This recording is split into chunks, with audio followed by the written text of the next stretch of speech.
Se não há vida de santidade na pessoa, não é de Deus. E se não há amor pelos irmãos, pelos seus semelhantes, não é de Deus. Então, é com base nesses dois fundamentos, de que Deus é luz e Deus é amor, que ele fundamenta o Evangelho para distinguir aqueles homens como falsos mestres. No estudo do anterior, nós tivemos no domingo passado o pastor Klaus, mas no estudo anterior, a Conceição abordou, sobre a comunhão com o Pai e com o seu Filho Jesus Cristo.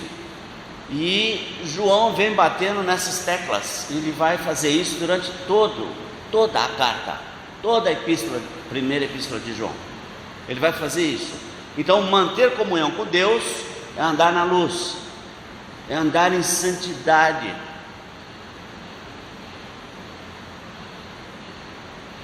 Porque lá em João 7 diz assim, 1 João 7: se porém andarmos na luz, como Ele está na luz, mantemos comunhão uns com os outros, e o sangue de Jesus, seu Filho, nos purifica de todo pecado. Não é a carne que é má, é todo ser humano mau. A sua alma é ruim, está inclinada ao pecado, o seu corpo também.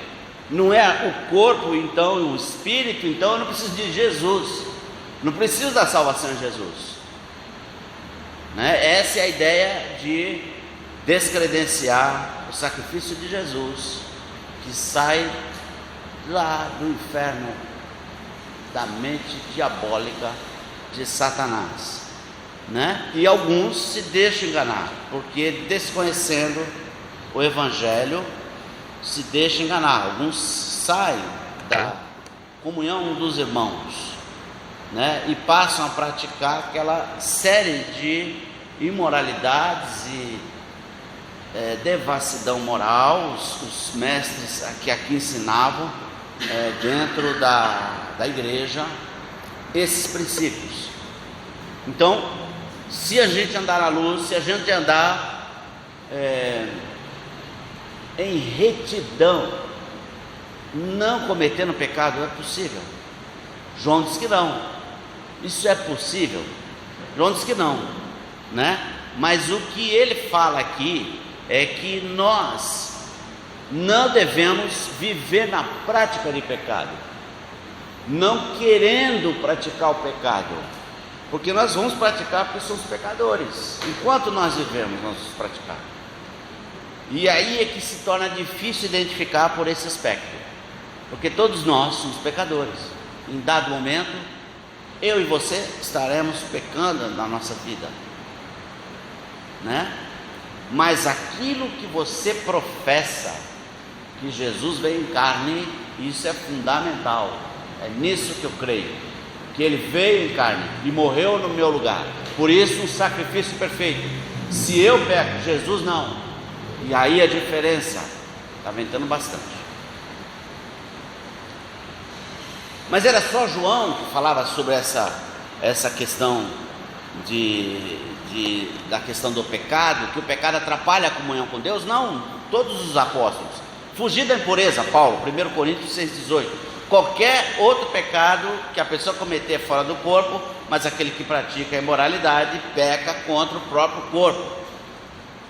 Hebreus, porque se vivermos, e aqui mais claramente, deliberadamente em pecado, se a nossa decisão é viver em pecado, tá certo? Depois de termos recebido o pleno conhecimento da verdade, já não resta sacrifício pelos pecados. Percebe? Quando conhecemos a Jesus, abandonamos o pecado. Hebreus 10, 26. Tiago, aí todos estão falando, Pedro, 1 Pedro 4, 8. Tiago 2,9, e assim vai. Então o pecado interfere na nossa comunhão com Deus. Isso a Conceição falou na semana passada. Então devemos andar na luz, mesmo que não seja contra esse irmão, mas eu estar em pecado, eu prejudico o meu irmão. Percebe? A minha atitude não libera exemplos. A minha postura não libera exemplos. Eu deixo de abençoar o meu irmão, eu entristeço. Nós fazemos parte de um corpo. Se machuca o pé, hein, se machuca esse Irineu, o corpo não consegue andar, né? Não consegue, entende? Nós somos um corpo, faz diferença. Precisamos andar na luz. Quando eu ando na luz, eu ajudo meu irmão, eu edifico meu irmão, tá certo? Então, se não amamos o nosso irmão, também prejudica a comunhão com Deus e com o meu irmão. Se eu não amo o meu irmão, eu nunca, é o texto que diz aqui, aquele que ama seu irmão permanece na luz, e nele não há nenhum tropeço. Isso aí tem a ver com a lei régia, né? Lembra que foram perguntar para Jesus qual é o resumo da lei? Amarás o Senhor teu Deus de toda a tua força, de todo o teu entendimento, de toda a tua alma, e amarás o próximo como a ti mesmo. Nisso se resume a lei. Se você praticar esse, não precisa saber os 300, 400 mandamentos que tem no Antigo Testamento. Não precisa saber esse: amar a Deus sobre todas as coisas e amar o próximo como a si mesmo. Esse é o resumo de toda a lei de Deus. Concentrou nisso, está andando na luz. Ama o seu irmão e anda na luz. Ok, vamos ler o texto de hoje. 1 João 2, 18 a 29. Filhinhos, já é a última hora, e como ouvistes que vem o anticristo, também agora muitos anticristos têm surgido, pelo que conhecemos que é a última hora. Eles saíram do nosso meio, entretanto não eram dos nossos, porque se tivessem sido dos nossos, teriam permanecido conosco. Todavia eles se foram, para que ficasse manifesto que nenhum deles é dos nossos. E vós possuís unção que vem do Santo. E vós possuís unção que vem do Santo. E todos têm desconhecimento. Não vos escrevi porque não saibais a verdade, antes porque a sabeis, e porque mentira alguma jamais procede da verdade. Quem é o mentiroso, senão aquele que nega que Jesus é o Cristo? Este é o anticristo, que nega o Pai e o Filho. Todo aquele que nega o Filho, esse não tem o Pai. Aquele que confessa o Filho tem igualmente o Pai. Permaneça em vós o que ouvistes desde o princípio. Se em vós permanecer o que desde o princípio ouvistes, também permanecereis vós no Filho e no Pai. E esta é a promessa que Ele mesmo nos fez, a vida eterna. Isto que vos acabo de escrever é acerca dos que vos procuram enganar. Quanto a vós outros, a unção que dele recebestes permanece em vós, e não tendes necessidade que alguém vos ensine. Mas, como a sua unção vos ensina a respeito de todas as coisas, e é verdadeira, e não é falsa, permanecei nele, como também ela vos ensinou. Filhinhos, agora, pois, permanecei nele, para que quando ele se manifestar, tenhamos confiança e dele não nos afastemos, envergonhados na sua vinda. Se sabeis que ele é justo, reconhecei também que todo aquele que pratica a justiça é nascido dele. O primeiro ponto aí que a gente ouve aí é que o anticristo virá. As escrituras narram um momento da história humana em que virá o homem da iniquidade. Ele entrará no meio da história num período de grande tribulação na terra. É isso. Se você pegar Mateus 24, Apocalipse 13, Daniel 9, todos esses textos e mais alguns, 2 Tessalonicenses, vai falar sobre o anticristo. O anticristo ele é citado aqui porque ele vai ter como característica alguém que vai se colocar no lugar de Deus. vai voltar ao Império Romano, onde o imperador queria ser adorado como Deus. É mais ou menos isso. Teremos um governador mundial que vai se colocar no lugar de Deus, e ele vai negar que Jesus veio em carne. Isso é tudo que as Escrituras nos falam e muito mais, mas a gente não tem em mente tratar disso hoje. A gente pode tratar disso num outro momento, tá? O que João fala é que uma vez que já se opera esse ministério da iniquidade, falsos ensinos são colocados visando negar que Jesus veio em carne. São falsos ensinos, falsos mestres que negam essa verdade. E isso é complicado, porque destrói completamente o cristianismo. Se isso eu passar a acreditar nessa teoria do gnosticismo, o cristianismo não tem valor nenhum para mim. É interessante você observar uma coisa: qualquer religião no mundo não precisa dos seus principais representantes. Se você tirar Confúcio da sua doutrina, do confucionismo, da sua religião, ela permanece. Se você tirar Buda do budismo, a sua filosofia permanece. Quando você tira Jesus do cristianismo, tudo. Porque toda a doutrina cristã está centrada em Jesus, na pessoa de Jesus. Esse estudo da cristologia é que nos garante. E se eu não crer dessa forma, o cristianismo não tem valor para mim. Por isso que as Escrituras tanto afirmam, tanto nas profecias, que Jesus nasceria de uma virgem e de uma mulher. Já desde Gênesis, o descendente da mulher feriria a cabeça de Satanás. Tem essa finalidade. Jesus tem o DNA humano da raiz de Davi. Ele vem da descendência de Davi, de Abraão, de Isaac, de Jacó. E isso é fundamental, isso é doutrina fundamental. A gente tem doutrinas aí mais variadas nas igrejas, e algumas a gente concorda, outras não. Vou dar alguma que há muito tempo diferente. A igreja presbiteriana batiza por aspersão, e a igreja batista batiza por imersão. Eu acredito que a imersão seja a melhor forma de batismo, mas faz diferença, porventura, o presbiteriano batizar por aspersão, que é molhar a mão e colocar a mão sobre a cabeça, abençoando até uma criança, às vezes, que alguns também batizam, Pedro Batista. Não faz diferença nenhuma, é uma simbologia. Eu acredito que a melhor forma que mais transmite a realidade da conversão, da nossa entrada no corpo de Cristo, é o batismo por imersão.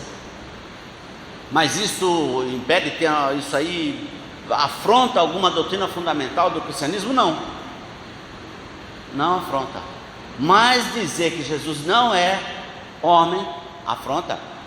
Porque se ele não é homem, a morte dele não serve para me substituir. Então eu não tenho salvação. Se você tirar Cristo do cristianismo, rui toda a doutrina de salvação da humanidade. Por isso João não pôde se calar. Já idoso, talvez a gente pense assim: idoso, vou curtir os meus últimos anos e tal. Mas o João teve que se mexer aqui para desdizer os gnósticos, os falsos mestres que negam que Jesus veio em carne. Tem surgido muitos anticristos ativos na igreja, não só naquela época, como na de hoje. Isso nunca deixou de acontecer. Aconteceu na época da igreja primitiva, aconteceu na época da igreja da Idade Média, aconteceu na época dos reformadores, na igreja protestante, na igreja católica lá no início, e sempre houve, porque as forças que vão trazer o anticristo já estão atuando. É isso que a Escritura diz. Ele só vai conseguir colocar ele no poder no momento em que o Espírito Santo permitir, porque o mal tem limites. O diabo não faz o que ele quer, faz muito mal, mas não o que ele quer, porque tem um Senhor com o controle de toda a vida humana.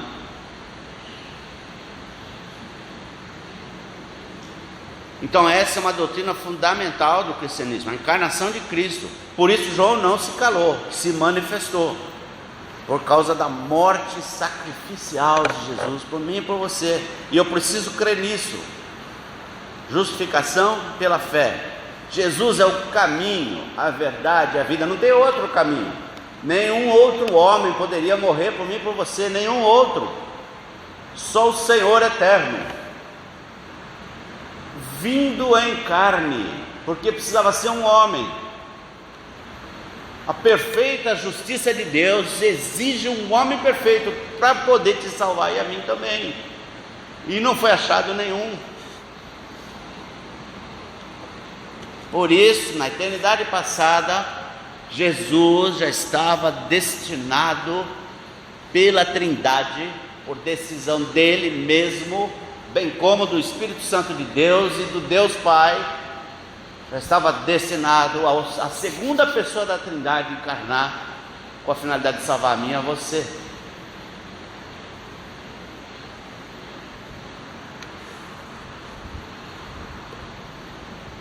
Por isso ele não tem dúvida de afirmar, se ele disser, porque eu toquei João, eu reclinei a cabeça no peito de Jesus,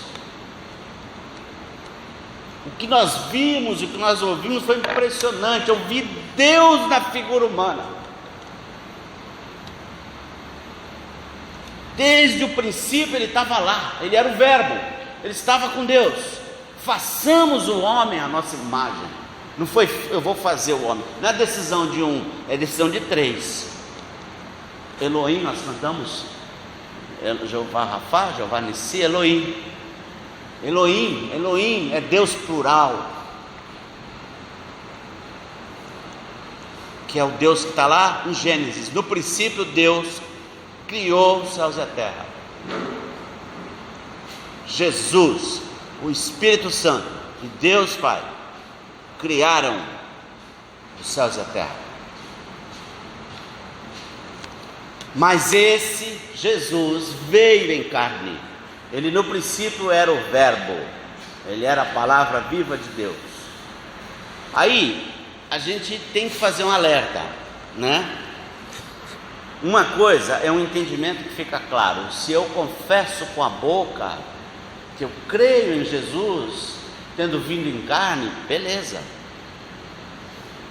É uma doutrina fundamental do cristianismo, é isso que nós confessamos. Nós cremos em Jesus, que veio em carne, morreu por mim, né? E foi assunto ao céu, ressuscitou e foi assunto ao céu. Nós cremos exatamente nisso. Mas aqui João acrescenta alguns pontos difíceis, né? Com relação aos cristãos da época, que tinham práticas imorais, abertamente, por decisões deliberadas, de prática de imoralidade, devassidão, com crenças espúrias a respeito de Jesus.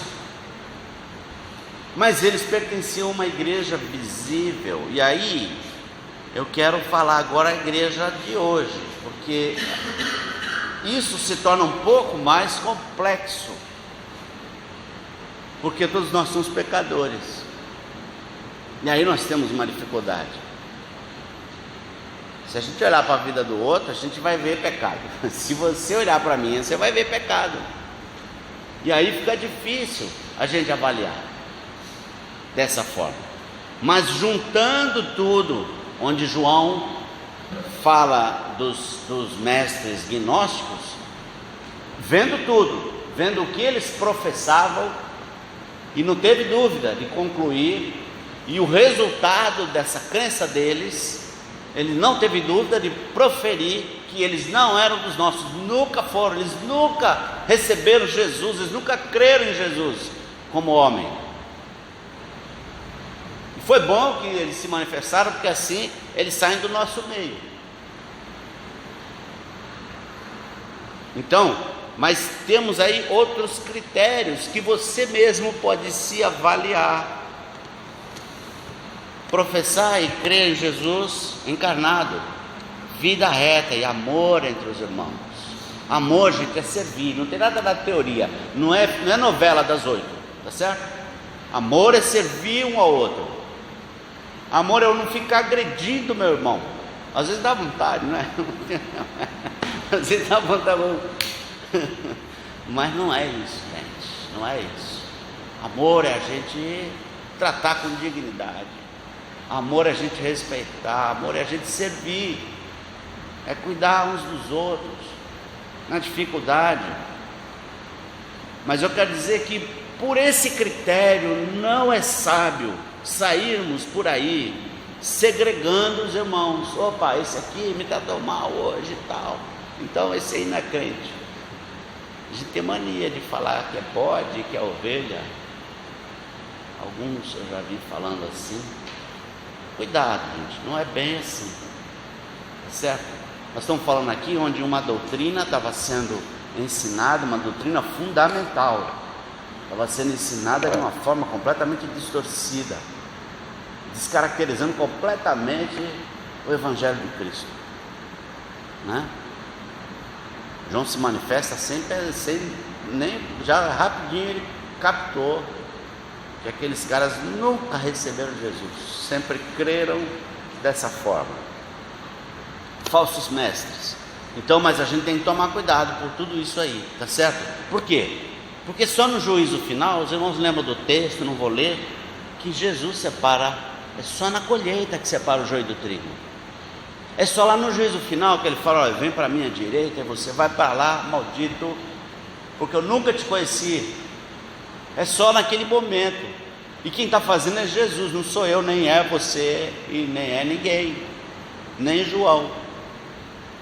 Então, do mesmo jeito que se uma pessoa não professar que crê em Jesus, vindo em carne, eu posso descaracterizar ele como um cristão, porque ele não crê no fundamento básico do Evangelho.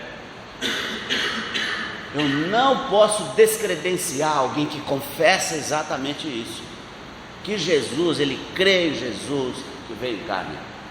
Eu não tenho como descredenciar alguém dessa forma. Por isso, a gente precisa ter critério, ter muito cuidado com isso. E todo aquele que confessa Jesus como Senhor e Salvador é salvo, em princípio é salvo. Não tenho como duvidar disso. O importante nessa questão da vida reta, vida de santidade, de amor aos irmãos, é a gente buscar a excelência. Porque uma coisa é certa, o pecado atrapalha a minha comunhão com Deus e com o seu Filho Jesus Cristo, porque Ele é luz. Esse é o princípio básico. E a minha inimizade com meu irmão atrapalha o meu relacionamento com Deus Pai e com seu Filho Jesus Cristo, porque Ele é amor. Percebe? Então relacionamentos são importantes. Igreja é relacionamento. Por isso não dá para viver sozinho o cristianismo. Quando eu me afasto da igreja, eu estou falhando no que é principal. Cadê a comunhão com os irmãos? Percebe?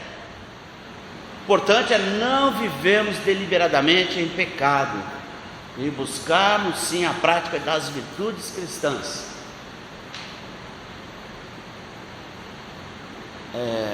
Os irmãos conhecem a Comunidade da Graça, e aí talvez, se não conhecerem, vão conhecer por causa das músicas que foram difundidas na década de 80, de 90, né? Ademar de Campos, um dos pastores da igreja da Comunidade da Graça, que a gente conhece lá da cena, eles estão sempre lá. O Bezerra, que é o pastor principal, e o filho, que também é pastor e é deputado, ele é deputado hoje, estadual. Essa igreja, ela surgiu no campo do louvor, influenciando a igreja no Brasil inteiro. Então, por exemplo, nosso general é Cristo, por exemplo, grande é o Senhor, muito digno de louvor, música deles. Tantas músicas que eu já não lembrar assim é difícil, mas alguns vão lembrar, mais algumas aí, aquela do... Bom, estou lembrando aqui tocando. Então, são músicas que influenciaram a igreja, mas eles começaram, em cima do livro de João, a difundir uma doutrina que eles entenderam. A Comunidade da Graça foi uma igreja que surgiu naquela época. A Comunidade da Graça foi uma igreja que surgiu naquela época, 90, 80, 90, 70, 80, 90. Eles começaram a difundir, inclusive através de uma música que eles fizeram, que é aquele que está em texto não eles cantam o texto literal, se eu não me engano é 1 João 3,9. Todo aquele que é nascido de Deus não peca. Na minha versão fala não vive na prática de pecado, mas tem a versão que fala não peca. 3,9, 1 João 3,9. E eles começaram a ensinar. Então, só que aí se perguntou, alguns líderes na época, eu estou falando do pastor Paulo Romero, por exemplo, que era da época na liderança do Instituto Cristão de Pesquisas. O pastor Paulo Romero tem alguns livros publicados, é um cara extremamente influente no Evangelho no Brasil. O pastor Natanael Rinaldi faleceu há pouco tempo. Eles estavam à frente do Instituto Cristão de Pesquisas, isso na década de 80, se eu não me engano.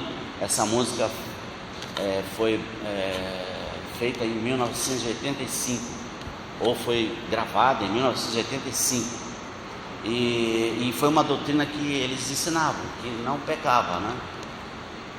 E alguns líderes, eu estou falando do pastor Paulo Romero, mas teve outros, eu sei que também o Russell Shedd, também já faleceu, já está lá com o Senhor. Também questionou alguns líderes na área da teologia, questionaram isso está errado, e eles entenderam que era assim mesmo, e ponto final, e seguiram avante. E algum tempo depois eu soube isso da própria boca do pastor Paulo Romero, que esteve nesse contexto aí, lidando com essa situação. E a liderança procurou alguns líderes, inclusive Paulo Romero, Russell Shedd, e fala tudo o que vocês entenderem que está errado na nossa doutrina, naquilo que a gente pensa, e eles jogaram a toalha, né? Porque nós entendemos, aí eles falaram, essa questão aí de não peca, nós pecamos, quando está claro em João, nós somos pecadores, vamos morrer pecadores, né? Então é uma doutrina de difícil entendimento às vezes, se você vai no sentido literal do texto. E por que eles procuraram? Porque eles tiveram uma mulher da igreja que cometeu adultério, e quando veio se aconselhar com pastores, ela entendia que estava destinada ao inferno, porque o crente não peca. E não teve o que eles dissessem para ela, que ela não saísse porta fora com esse entendimento de que ela iria para o inferno. Então, algumas coisas a gente precisa tomar muito cuidado, porque a gente não tem noção do que acontece. Logicamente eles mudaram toda essa questão, passaram com outros líderes a entender melhor toda aquela sistemática da questão do pecado e da nossa vida de santidade, que é importante. É importante eu viver buscando isso, entende? Porque a minha inclinação da minha alma, da minha carne, da minha pessoa é pecar, assim como a sua. É natureza minha, enquanto eu for vivo nesse mundo, eu vou cometer pecado. O que eu não posso é viver na prática deliberada de pecado. É isso que a gente tem que buscar, evitar. E a Bíblia é muito clara, ela fala fugir do pecado. O diabo resiste o diabo, ele fugirá de vós. O diabo, tu peita ele. Agora o pecado, cara, a tua inclinação vai andar de acordo. Entende? Então isso é importante para a vida cristã, e a gente precisa lutar contra isso durante toda a vida. Ele fala assim: vós possuís a unção. Isso também porque tem um sistema aí, só para terminar aqui o negócio, a parte desse exemplo da comunidade da graça, o ensino errado em relação ao pecado. A gente vai cometer pecado, mas a gente não pode achar que está legal isso, porque eu estou em desagrado com o meu Deus, eu estou desagradando o meu Senhor. Ou eu não sei? Eu sei. E ele não sabe? Ele sabe. Todo pecado que eu cometo eu ofendo a Deus. Todo pecado, eu não fui criado para isso. Eu não fui criado para pecar. Tá certo? Amém. Vós possuís a unção, vocês possuem o conhecimento, né? Lá no texto de 1 João ele fala isso. Você já deve ter ouvido. E aí vamos a uma outra coisa complexa do nosso tempo, né? Não tinha lá em João, mas parece que o Espírito já sabia, né? Ele está dizendo aqui, né? Você já deve ter ouvido: eu sou ungido de Deus. Não foi eu que falei, né? Não me considero dessa forma, não. Você não pode tocar no ungido de Deus. Você já deve ter ouvido. Parece que a função pastoral é cercada de um processo sobrenatural que concede a pessoas que essa função ocupa uma condição de superioridade, de mandar, dar ordens verbais, comandos verbais à igreja de Cristo. Só há um texto que trata dessa palavra ungido no Novo Testamento. Só um texto. Atos 4, 26. Abre aí. Atos 4, 26.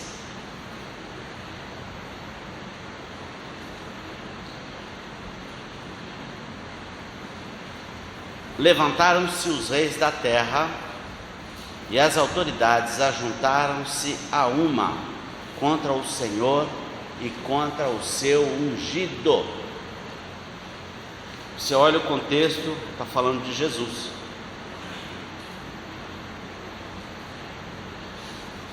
Esse é o único texto que cita alguém ungido de Deus no Novo Testamento. É o único texto. Mas está se referindo a Jesus Cristo. Ele não podia ser outra pessoa, porque é exatamente isso, Jesus, o Cristo. A palavra grega, Christos, significa ungido. Jesus, o Cristo, Jesus, o ungido, é o único ungido. Entende isso?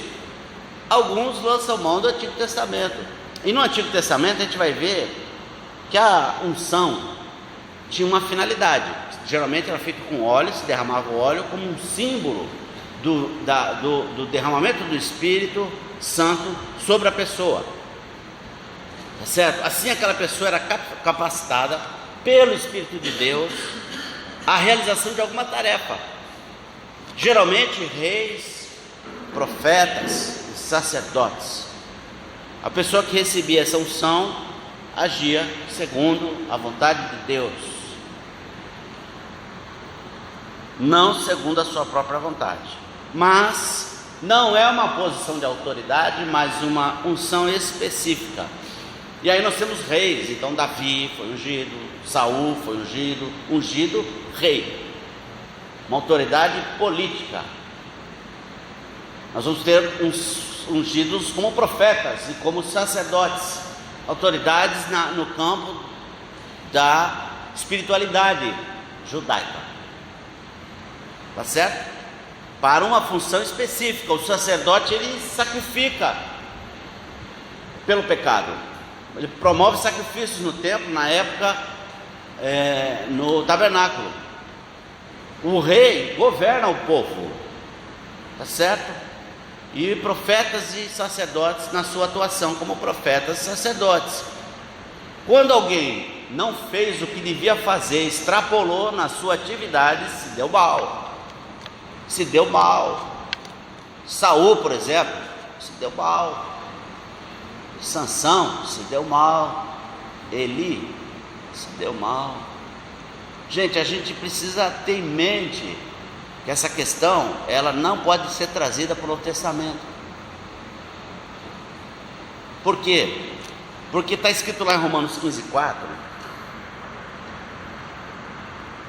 e nós vemos o que é hoje feito, é que há constrangimento de toda espécie de líderes cristãos sobre o povo de Deus, constrangendo, exercendo domínio sobre pessoas,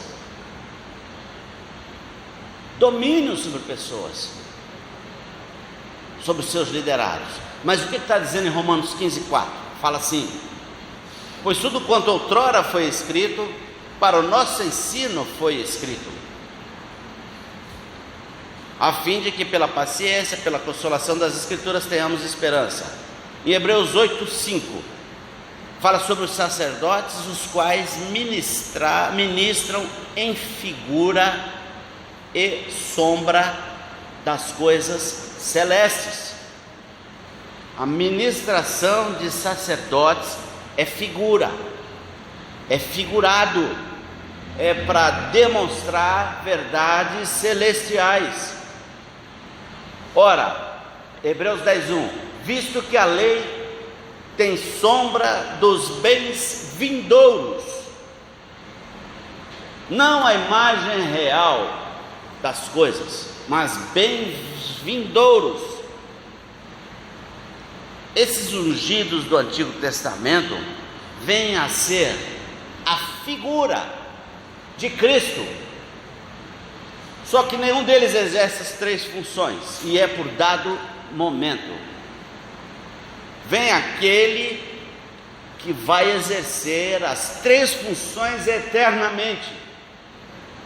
É isso que aquelas figuras estão nos dizendo no Antigo Testamento, para que a gente aprenda e entenda que Jesus virá, não só vai cuidar do sacrifício, mas Ele mesmo vai ser oferta pelo pecado da humanidade, e Ele será rei eternamente da descendência de Davi, e tudo o que Ele falar vai acontecer exatamente como Ele falar, porque Ele é profeta, ungido de Deus.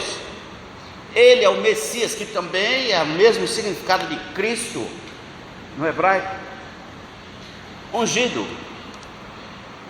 Não é que Davi era ungido, não, ele era ungido rei, mas uma figura das coisas que haviam de vir, dos bens vindouros, dos benefícios que Deus ia fazer para mim, para você e para toda a humanidade, não só de antes dele, mas também de depois dele.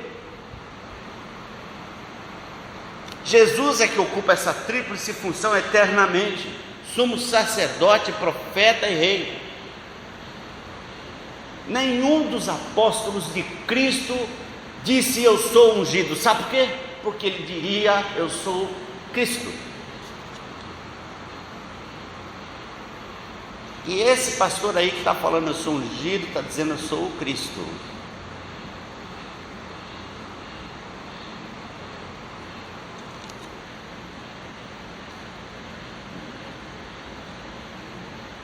Em João, nos versículos 2:20, que nós estamos lendo, e no 2:27, que nós lemos também, é a outra vez que se usa a palavra unção, assim como também em 1 Coríntios 21, acabou aí, são essas três só. Em todas as três, exceto aquela que estava falando do ungido do Senhor, que as autoridades se levantaram contra o Senhor e contra o seu ungido, se referindo a Jesus, lê no contexto, né? Exceto essa vez aí de Atos que nós lemos, 1 Coríntios 1:21, 1 João 2:20, 1 João 2:27, em todas elas se refere à igreja de Cristo.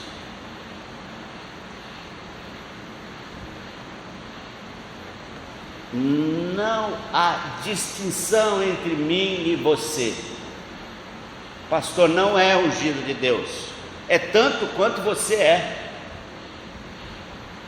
porque essa unção que nós recebemos é o Espírito Santo que nós recebemos quando nós nos convertemos. Ele é o cabeça da igreja e nós fazemos parte da sua igreja. A unção de óleo do Espírito que caiu sobre o cabeça, escorre sobre o corpo. Nós recebemos o Espírito de Deus, e é exatamente disso que João está falando, 2 vezes, e Paulo fala em Coríntios, 1 vez. Derramar o óleo era símbolo do Espírito ser derramado. O que nós vemos lá em Atos? Assim que a igreja se estabelece e eles começam a andar juntos, né? E a gente lê aquele texto que, na doutrina dos apóstolos, na comunhão, no partir do pão, nas orações, quando eles o Espírito desce sobre a igreja, a primeira vez que o Espírito desce, que Jesus disse: aguardem em Jerusalém, que do céu vocês serão revestidos de poder. Quando isso acontece, aí o Pedro toma a palavra e ele fala o seguinte: o que vocês viram aí? Os caras pareciam que estavam bêbados, né? Porque eles estavam meio de alegria, eles estavam meio falando línguas diferentes, línguas que alguns entendiam, porque as línguas de alguns povos, mas eles eram judeus, né? Então ele fala assim que o que vocês estão vendo, o que vocês viram, Pedro fala, é o que foi prometido em Joel 2. Lá em Joel 2 diz assim: que eu derramarei do meu Espírito sobre toda a carne. No Antigo Testamento era só alguns, esse aqui vai ser profeta, Isaías. Esse aqui vai ser juiz, Sansão. Esse aqui vai ser rei, Saul, Davi, Salomão. Mas eu vou derramar agora sobre toda a carne. Todo aquele que receber Jesus recebe o Espírito de Deus em si mesmo. O que João está falando aqui é que vocês têm a unção para discernir que isso está errado, que isso é mentira.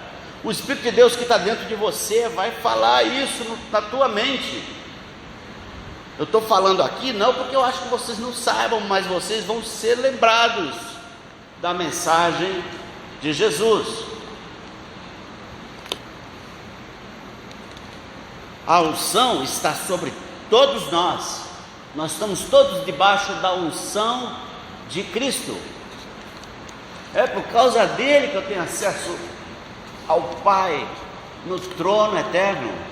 Eu posso chegar lá com certeza de que eu vou ser ouvido, por causa de Jesus, o ungido.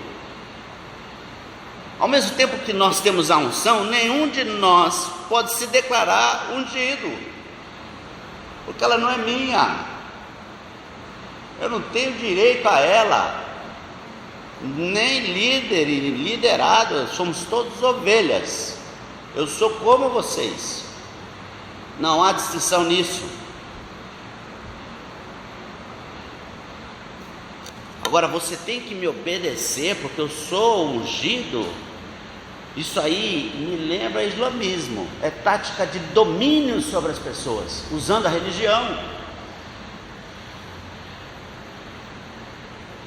Eu sou o pastor aqui, vocês têm que me obedecer porque eu sou ungido.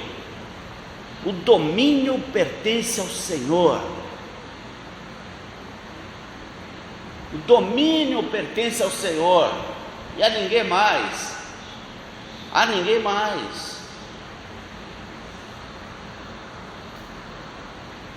Lá em 1 Pedro 5:3, Pedro está falando sobre os presbíteros, que são os pastores da igreja. Ele fala, não como dominadores, exerçam o pastoreio. Ele fala, não como dominadores do rebanho. Ok? Segunda Pedro 5, de 1 a 3. Rogo aos presbíteros que há entre vós. Eu presbítero como ele, apóstolo Pedro. Olha só, fera, hein? Apóstolo Pedro. Eu presbítero como eles. Eu rogo, imploro a vocês. Não tem domínio não. Eu não mando em vocês. Eu rogo a vocês né? Eu, presbítero como eles, e testemunha dos sofrimentos de Cristo, e ainda co-participante da glória que há de ser revelada, pastoreai, rogo aos presbíteros que há entre vós, pastoreai o rebanho de Deus, que há entre vós, não por constrangimento, mas espontaneamente, como Deus quer, nem por sorte da ganância, mas de boa vontade, nem como dominadores dos que vos foram confiados, antes tornando-se modelos do rebanho. Aqueles gnósticos, agora voltando à nossa realidade aqui, para a gente terminar, todos nós somos ungidos, tá? Pastor não é ungido coisa nenhuma, tanto quanto você é, está debaixo da unção de Jesus Cristo, tá bom?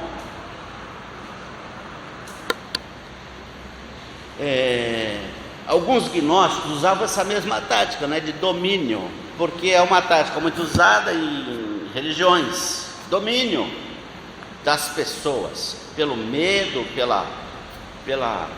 se você não me obedecer, Deus vai, entendeu? Castigar você, a mão do Senhor vai pesar.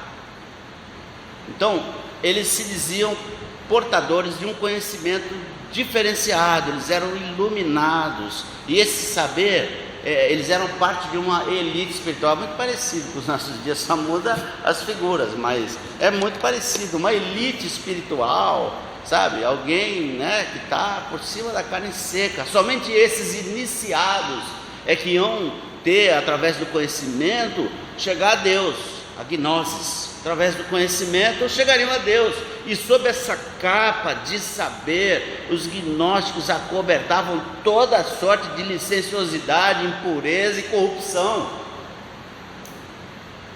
E João não tem dúvida, se andar nas trevas não tem nada a ver com a luz.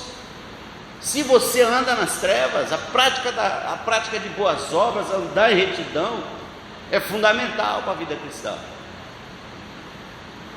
Certo? Para a gente terminar, o que importa mesmo é permanecer, sabendo daquilo que você creu desde o princípio. Ele está falando lá, vamos terminar, já passou da hora.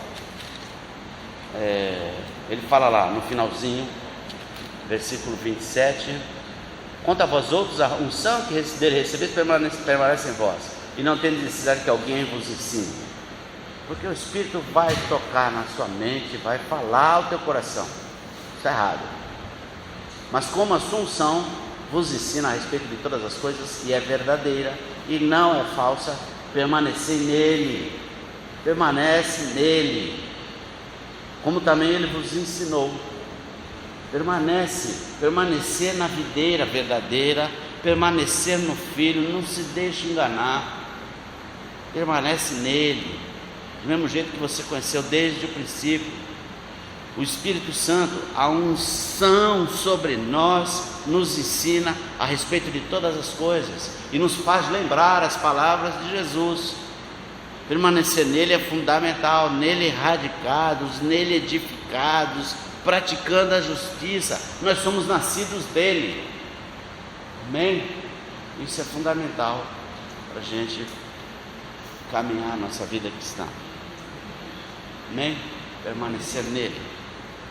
Estamos estudando João, quinta-feira estamos lá em casa, aprofundando esse assunto. Sempre que nós estudamos aqui, essa semana o pastor Klaus esteve aqui, falou sobre a mulher samaritana, e lá em casa nós também tratamos desse assunto, conversamos sobre isso, ampliamos, aprofundamos um pouquinho o conhecimento e o estudo da palavra de Deus, daquele texto da mulher samaritana, amém?